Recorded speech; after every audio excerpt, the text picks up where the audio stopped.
Hi, how's it going? This is Jonathan with Salt Lake Valley Chevrolet, and today what we have here is the all-new 2021 Chevrolet Trailblazer.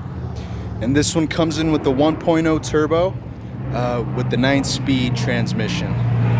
This is the LT base model. As you can see, it's already coming out to look like a beautiful vehicle already with the all-wheel drive. So this is perfect for any climate. As with their standard key fobs, I'm going to start off with that. This is push to start, keyless ignition kind of stuff. You hold on this button in the center for about 3 seconds, and the engine should turn on itself. Bada bing, bada boom. Anyways, with this keyless ignition, with the keyless ignition, you'll never need the keys in hand. These buttons over here just essentially lock and unlock your vehicle. You can always have these anywhere else apart from your hand. You can always have them in the back of your pockets, purse, bag, etc. So that's pretty awesome. So since I did remote start it from outside, the engine's on, but the electrical components will remain off. So once you want to put that in a motion, put your foot on the brake, press on that. As you hear a few beeps and so forth, and everything should start heading up. So, starting up over here on your steering wheel, you have the classic Chevy logo, as always. Over here, you have your cruise control. You have your park or collision alert. Once you start messing around with this, it's going to come up on your heads-up display. You just maneuver it on however you please, whatever makes you feel most comfortable. It's an awesome safety feature. Over here, you have your controls for your heads-up display as well. Look out through your trips, more about your vehicle, like your oil life, tire pressure, etc.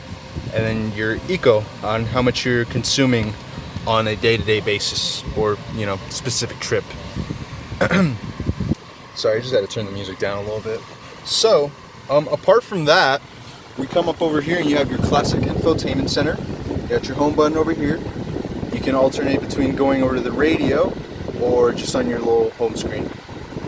So you have, once you connect via Bluetooth, doesn't matter whether it's Apple or Android, is when you can start using these buttons.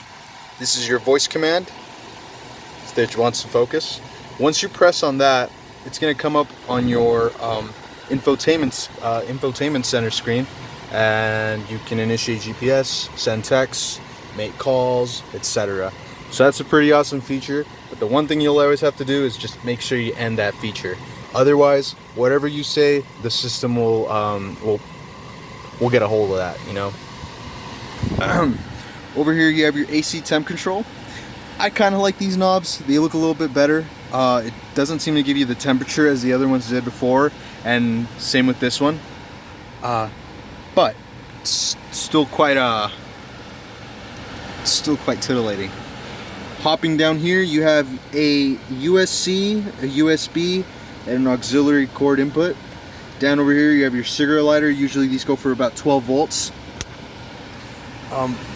Over here is your center with your shifter over here. What I love about it is that it's got this red glowing hint whenever you switch over to any of the gears. Due to the brightness, you won't be able to see it, but yep. And compared to your much older vehicles, instead of the park brake lever, you have a button. Once you press on that, it'll let you know when you're releasing it or when you're activating it. So that's a pretty awesome feature. Down over here, you have your auto start, your lane assistance, traction control, sport mode, and then your all-wheel drive mode. You can always just leave it at two-wheel drive. That way you can save yourself a little bit more gas, but regardless, you're already getting about 28 miles to the gallon. So that's pretty hefty for a 1.0 turbo. It's a little fast, but holy crap, it saves a lot of gas. That's pretty awesome. Over here you have your little console. You have a deeper compartment once you remove the plastic bit in the front. Over here you have your glove box. Got a little handle here, something you can stuff some stuff in there and so forth. So that's pretty awesome. It does have cloth seats, but it's got a black and gray pattern on it. You can see that. I'm gonna take a look over in the back.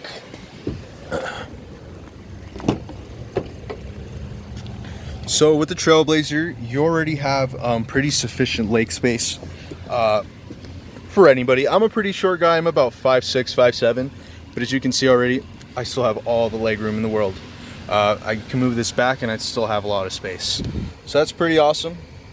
It is a smaller, but sure as hell has a lot of space. And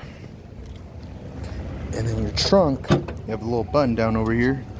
Pry that open. And you have a pretty hefty cargo space. You know, down here you have your spare tire, a jack, and so forth. Whoa. All that kind of stuff. And then with these seats, you can easily just move them back. Let me just close this real quick. Forgot to mention that. So over here you have these little handles. Once you press on it, these go down with ease. Gives you much more cargo space in the event that you're, I don't know, going on a trip, moving out, groceries, that kind of stuff. It's really convenient when you don't need these extra seats in the back. But anyways, that's all that the vehicle has to offer. If you have any more questions, feel free to give me a call, shoot me a text, and I'll be more than happy to keep you up to speed with this vehicle. Again, my name is Jonathan with Salt Lake Valley Chevrolet, and this is the 2021 Chevrolet Trailblazer, and we hope to see you soon. Take care.